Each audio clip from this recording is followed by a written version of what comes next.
the Shahed 136, with a Russian designated name Geranium-2. Now let us look at why is this a big deal. This Russian caliber cruise missile costs around $1 million, while the American Tomahawk cruise missile cost about $2 million. Comparing with the Shahed 136, it is more or less a low-budget cruise missile with a reported price tag of just $10,000 to $20,000 dependent on variants, while the average price of cars here in America is around $40,000. When launched in swarms, these are a menace in this modern battlefield. But in this content, we will look at how this drone works, the moped engine behind it, and the basic step-by-step process of how this works. Again, this wouldn't be fair if the pros and cons are not analyzed and how they are being tackled. We will also look on how to counter the drones with old and new weapon systems. So let's get straight to the content.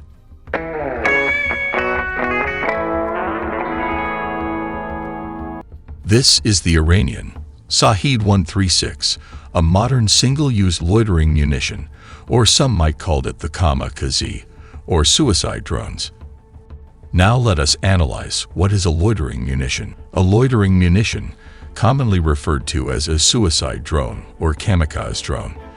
Loitering munitions are cheap, rapid response time against hidden or covered targets that appear for short periods of time, without positioning high-value drones close to the target area.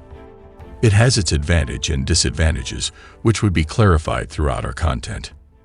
Now let us look at the specification.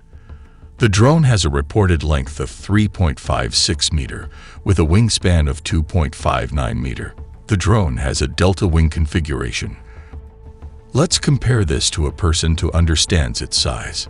As you can see, this is pretty huge for a loitering or suicide drone. The Al-Shahed weighs around 220 kilograms, while its warhead could weight ranging from 5 to 35 kilograms. It all depends on the mission. All that weight is amazingly being powered by a Mato MD550, a 50 horsepower civilian engine, which makes it pretty slow.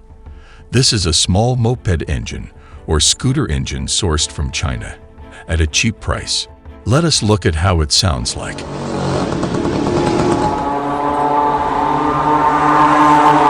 The soldiers on the battlefield reported it sounded like the World War II German planes, the Stuka.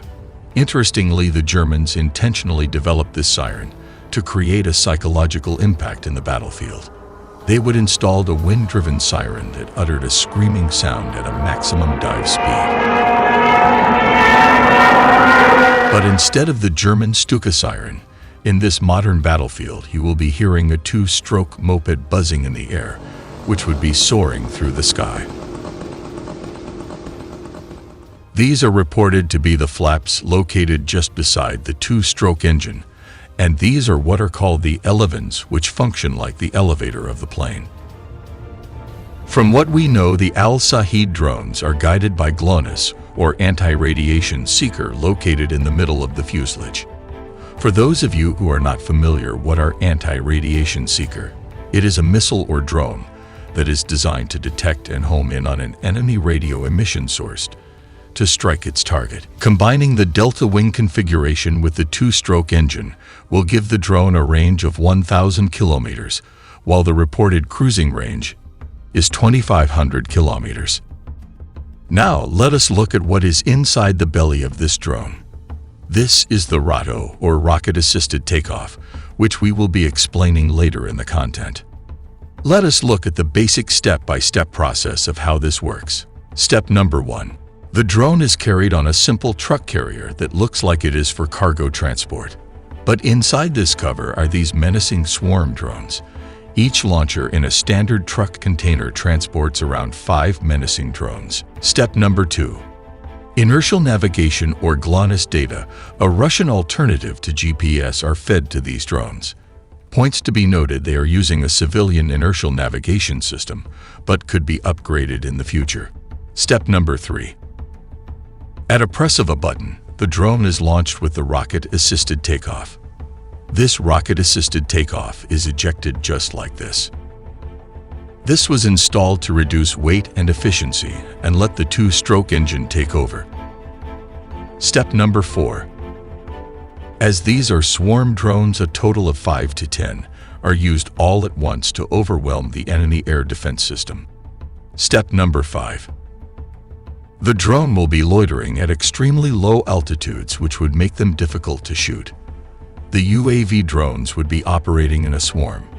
In addition, the Al-Shaheed 136 are quite small and have a composite structure, which makes them difficult to detect with the help of radars. Step number 6. When it reached its targets, the drone will dive in with all 5 or just even 2 remaining drones, swarming in full speed to destroy the target. Now, let us look at its limitations. The precision of the drone terminal is derived from commercial inertial navigation system. If this is jammed or disabled or obstructed, both of these could stop the drone from getting to its target. As stated, this drone is flown at very low speed. This could be countered by the Javelin or even Stinger missiles, but the cost factor comes into play.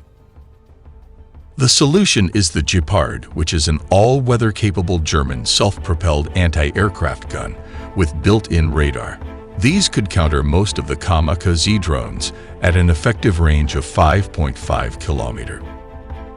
The second cheaper version is the Soviet Union anti-aircraft gun Zu-23 used by Ukraine. It was designed to engage low-flying targets at a range of 2.5 kilometers, which are battle-tested against these drones. Considering all these limitations, we have to remember these are swarms drones, operating in a group of 5. One drone could always get past the defense system, and thus create a dangerous weapon to the modern battlefield. At AI Tele, we produce basic engineering content regardless of countries or race. We love to know how stuff works. So smash the subscribe button to help us produce more